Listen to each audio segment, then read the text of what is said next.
नाज़रीन, आज मकबूजा कश्मीर के हवाले से एक अहम तरीन इजलास बुलाया था Narendra Modi, prime minister India, Ajit Doval, Amit Shah और रॉ के चीफ, इंटेलिजेंस ब्यूरो के चीफ, आर्मी चीफ, इन सब की मौजूदगी में एक अहम तरीन इजलास हुआ था अमित शाह की सदारत में। और उसके बाद ये फ़ैसला किया गया था कि एक आल पार्टीज़ कॉन्फ्रेंस बुलवाई जाए और मकबूजा कश्मीर की सियासी जमातों को, कश्मीरी क़यादत को दावत दी जाए। ये बता दें कि ये आज जो 14 जमाती इत्तेहाद गया, वो सारी की सारी जमातें प्रो इंडियन, प्रो दिल्ली, जिनको उर्फ़ आम में कठपुतली जमातें कहा जाता है, वो गई थी। कांग्रेस थी, फ़ारूक अब्दुल्ला, महबूबा मुफ्ती और बाकी बेशुमार नाम है छोटी मोटी जमातें। 4 घंटे की तवील नशिस्त हुई, लेकिन हमारे पास जो इत्तलात हैं इसमें कोई बहुत बड़ा ब्रेक थ्रू नहीं हो सका, बल्कि दोनों ही फरीकैन ने सोचने के लिए वक्त मांगा है। इत्तेफाक नहीं हो सका किसी एक बात पे भी कि आगे कैसे बढ़ा जाए। और पहले ज़रा ग़ुलाम नबी सारी सियासी क़यादत जो कि हुर्रियत के लोग हैं जी, उनको उन्होंने कहा रिहा करें और उसके बाद कश्मीर का रियासत का दर्जा जल्द अज जल्द बहाल किया जाए, इलेक्शन जल्द अज जल्द मुनक़िद करवाए जाएँ। असल सारी जो पीछे छुपी हुई चीज़ है वो यही है कि मकबूजा कश्मीर में मोदी सरकार नए इलेक्शन चाहती है, लेकिन वो चाहती है कि डीलिमिटेशन के बाद ये इलेक्शन करवाए जाएं और जो डीलिमिटेशन वो करे उसको ये कठपुतली जमातें भी तस्लीम कर लें, ताकि वहाँ पे हिंदू वज़ीर आला लाया जा सके। ये एक पीछे है। इसमें चौधरी साहब फ़ारूक अब्दुल्ला जो हैं वो कल्टीवेट हो गए थे, दिल्ली सरकार ने कर लिया था और उनके साथ 2 लोग और भी थे। और डीलिमिटेशन जो कमेटी बनाई गई उसमें फ़ारूक अब्दुल्ला के 3 लोग डाल दिए थे। 5 रुकनी कमेटी थी कि अगर कोई इख्तलाफ भी हुआ तो मेजॉरिटी से फ़ैसला करवा लेंगे।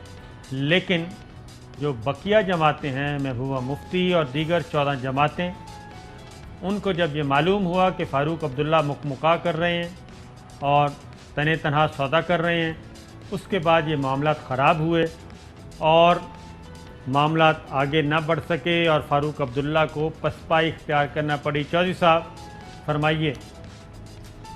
लेकिन एक बात है कि हिंदुस्तान को बिल आकर घुटने टेकने पड़ने हैं और अभी उन्होंने इन लोगों से मुलाकातें की हैं, इन्होंने हुर्रियत से भी मुज़ाकरात करने ने, इन्होंने पाकिस्तान, हिंदुस्तान और कश्मीरी लीडरशिप के मुज़ाकरात भी होने हैं और बैन-अ-अक़वामी ताकतों के नुमाइंदों ने भी बीच में बैठना है। ये सारा प्रोसेस वो पहले एग्री कर चुके हैं। यहाँ खामखा ये शोर में जाते थे अपोजिशन वाले, वो हो गया, ये हो गया।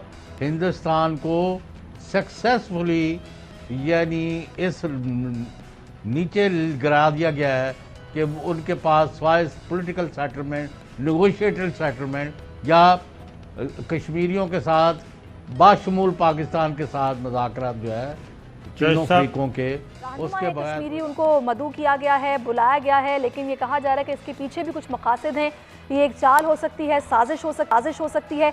इसी पर बात करने के लिए हमने रब्ता किया है। इस वक्त हमें हुर्रियत लीडर हैं अब्दुल हमीद लोन साहब, जो कि इस वक्त हमारे साथ मौजूद हैं। बहुत शुक्रिया अब्दुल हमीद साहब आपके वक्त का। अब ये जो सारी सूरत हाल है जिसमें मोदी सरकार ने कॉन्फ्रेंस बुलाई है, जिसमें वो बुला रहे कश्मीरी रहनुमाओं को, आप क्या समझते हैं इसके पीछे मकासद क्या हो सकते हैं? जिस टाइमिंग में ये बुलाई जा रही है, आपको क्या समझ आ रहा है? ये वही कठपुतली है, वही खुद साख्ता लीडर हैं, खुद साख्ता जमातों के लीडर हैं, जिनको ज़मीर का सौदा करने के लिए आज मोदी सरकार ने मदऊ किया था दिल्ली। देखिए, भारत सियासी चालों से अवाम को मजीद बेवकूफ नहीं बना सकते हैं। ये जो नाम नहाद आल पार्टीज कॉन्फ्रेंस थी, इन लोगों को मायूसी के सिवा कुछ भी हासिल नहीं होगा। कश्मीर एक हकीकत है और ये बैन-अ-अक़वामी सतह पर एक मुतनाज़ा इलाका तस्लीम किया गया है, जिसके पिछले साल 3 सिक्योरिटी काउंसिल के इजलास भी हुए हैं, उसके बयानात भी आए हैं। तमाम 2 साल गुजर गए हैं जब मोदी ने ये इक़दाम उठाए और एक नई सूरत हाल ने जन्म लिया। वहाँ फ्रीडम ऑफ प्रेस नहीं है, फ्रीडम ऑफ एक्सप्रेशन नहीं है, स्कूल, कॉलेज, यूनिवर्सिटीज पिछले 3 साल से मुसलसल बंद है। नौजवानों का मुस्तकबिल तबाह है। वहां पर इस इंटरनेट के जमाने में भी कश्मीरियों को साल पीछे धकेल दिया गया है। और जहां मोदी मुकम्मल तौर पर फेल हो गया है, जहां वो हमारी डेमोग्राफी पे जो उसने हमला किया था, तो वो ये समझ रहे थे कि मैं गैर रियासती लोगों को कश्मीर में आबाद करके अक्सरियत को अक़लियत में बदल दूं। तो चूंकि वो मैंने तो सर्टिफिकेट ली है, लेकिन वो आ नहीं सकते हैं, वो वहां बस नहीं सकते हैं। वहीं आज उन्होंने उन लोगों को जो कल जेलों में थे, जो पिछले दफा भी कब्जे को दवाम बख्शने के लिए भारत के हाथ जिन्होंने मजबूत किए थे, आज वो फिर वहां जा रहे हैं। क्योंकि ये हमारी क़ियादत नहीं है, लीडरशिप नहीं है, कश्मीरियों की नुमाइंदा जमात हुर्रियत कॉन्फ्रेंस है, जो जेलों में बंद है, जो घरों के अंदर नजर बंद है। ताहम आज जहाँ भारत इन कठपुतलियों को तो बेवकूफ बना सकता है, ताहम लोगों को हर वक्त बेवकूफ नहीं बनाया जा सकता है। मकबूज रियासत जम्मू कश्मीर बैनुल-अक़वामी कवानीन की खिलाफ वर्जी का मुर्तकब हुआ है मोदी, जहाँ उन्होंने जो डेमोग्राफी चेंज पे हमला किया है, ये सारे इकदाम सिक्योरिटी कौंसिल के इकदाम के मुनाफी हैं। हमारा मुतालबा हक खुद राज्यत का है, हमारा मुतालबा जो हमारा बुनियादी हक है उसका है, जिसका ज़ामिन अक़वाम मुत्तहिदा इन ऑल पार्टीज कॉन्फ्रेंस से या इस तरह के प्रोपगंडों से या इस तरह की जो लाहासिल रिहर्सल है मोदी की, इससे कश्मीरी अवाम को न मरूफ कर सकते हैं। ये भी कहा जा रहा है अभी हमीद साहब के ये मुंतखब नुमाइंदों की वापसी और सन 2018 से नाफिज जो गवर्नर राज के खात्मे के लिए दोनों तकसीम शुदा जो इलाके हैं उनमें असेंबली के इंतखाबात की जानिब इसको एक अहम कदम कहा जा रहा है। आपके ख्याल में ऐसा है? देखिए, वहां पर पिछले 73 साल से कश्मीरी कुर्बानियां देते आ रहे हैं, इन कस्बतियों को इस्तेमाल किया गया। अब 5 अगस्त के बाद वहां गवर्नर रूल चल रहे हैं, गवर्नर राज है। तमाम कश्मीरी उसी तरह से जिंदगी बसर कर रहे हैं जिस तरह से पहले बसर कर रहे थे। मावराए अदालत कत्ल हो रहे थे, वहां पर आए रोज तशद्दुद, मारदार, आतिशदगी, जान इमलाक हमारी उसको तबाह किया जा रहा है। उसमें कोई फर्क नहीं आई है। हर घर के बाहर यहाँ 9 से 10 लाख अफवाज, उनकी जो काबिल अफवाज है, उन्होंने वहां पर जो माहौल खराब किया है, खौफजदगी का जब नजारा बाहर होता है, लोग खौफ हिरास में हैं। लोग खौफ हिरास में, बिल्कुल आपने वजह फरमाया, बिल्कुल तस्लीम नहीं करते। अब्दुल हमीद साहब आप हमारे साथ रहेंगे। अब्दुल हमीद नून साहब हमारे साथ मौजूद हैं, हुर्रियत लीडर हैं, उनसे हम बात कर रहे हैं। बताइएगा अब्दुल हमीद साहब, इस सारी सूरत हाल में आपको नहीं लगता कि ये आलमी बरादरी को गुमराह करने की एक भोंडी सी कोशिश है?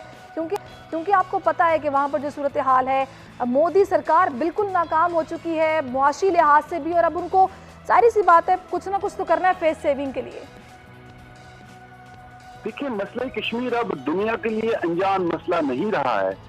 5 अगस्त के बाद इस शर से खैर के पहलू निकल आए हैं, जहां बैनुल-अक़वामी सतह पे मसले कश्मीर की मुतनाज़ हैसियत को तस्लीम किया गया है। जहां मैं पहले गुजारिश कर रहा था कि सिक्योरिटी काउंसिल के 3 इजलास हुए हैं, आलमी रहनुमाओं के स्टेटमेंट आए हैं। अमेरिकन जो साबका प्रेसिडेंट है डोनाल्ड ट्रंप, उसने कई मरतबा सालसी की बात की है। तो ये हमारा मामला रिकॉग्नाइज है। ताहम जहां आज 10 लाख फौज की मौजूदगी में कश्मीरियों को जो है उनके कत्लेआम का उनको लेसन मिला है, बिरादरी के लिए लम्हा फिक्री है। कश्मीर जेल खाने में इस वक्त तब्दील है। 5 अगस्त के बाद फौजी जमा में इजाफा हुआ है, वहां पर लोगों को गिरफ्तार किया गया, हजारों की तादाद में गिरफ्तार हैं। जाली मुकाबलों में हमारे मासूम बच्चों को मार दिया जाता है। इसी तरह से वहां पर हर तरह से जो है वो हमें दबाने की कोशिश की जा रही है। मसले कश्मीर जो है ये एक हकीकत है, इसको जुटाया नहीं जा सकता है। दुनिया को अब आगे आना होगा, जहां मोदी ये समझता था कि मैं गोली के जोर पे कश्मीरियों को दबाऊं, वो इसमें मुकम्मल तौर पर फेल हो चुका है। कश्मीरी जो क़ियादत है वो हमारे ख़वातीन निज़ाम जेलों के अंदर बंद है, हमारे मासूम बच्चे जेलों के अंदर बंद है। मैंने कहा कि 3 साल हमारी एजुकेशन मुतासर है। अगर महबूबा मुफ्ती की बात की जाए तो तकरीबन 14 महीने इन्होंने जेल काटी है, और वहाँ से जिस तरह के बयानात उनके सामने आए तो कुछ ऐसा महसूस हुआ कि शायद ये चीज़ों को बेहतर तरीके से समझ चुकी हैं। लेकिन अभी जब ये फिर से ये मुज़ाकरात हो रहे हैं या फिर ये बैठक हुई है, इसमें उनकी जमात भी शामिल है। देखिए, वो लोग जो कि हवा का रुख देकर फिर चले गए हैं दिल्ली, हालांकि उनको नोशल दीवार पर लेना चाहिए। उनके साथ जो हुआ है, खुद महबूबा मुफ्ती ने कहा कि हमारी बुजुर्गों ने गलती की है। कायदे आज़म का विजन सच था, और जहां खुद उमर अब्दुल्ला की फैमिली भी यही कह रही है, उन्होंने भी हमेशा जो है ना कश्मीरियों के कत्लेआम में भारत का साथ दिया है। आज वो फिर इस कब्जे को दबाम बख्शने के लिए दिल्ली जा रहे हैं, वहां बैठक में मोदी के साथ, अजीत कुमार देव के साथ। कश्मीरियों ने इस लीडरशिप को हमेशा मुस्तरद किया है।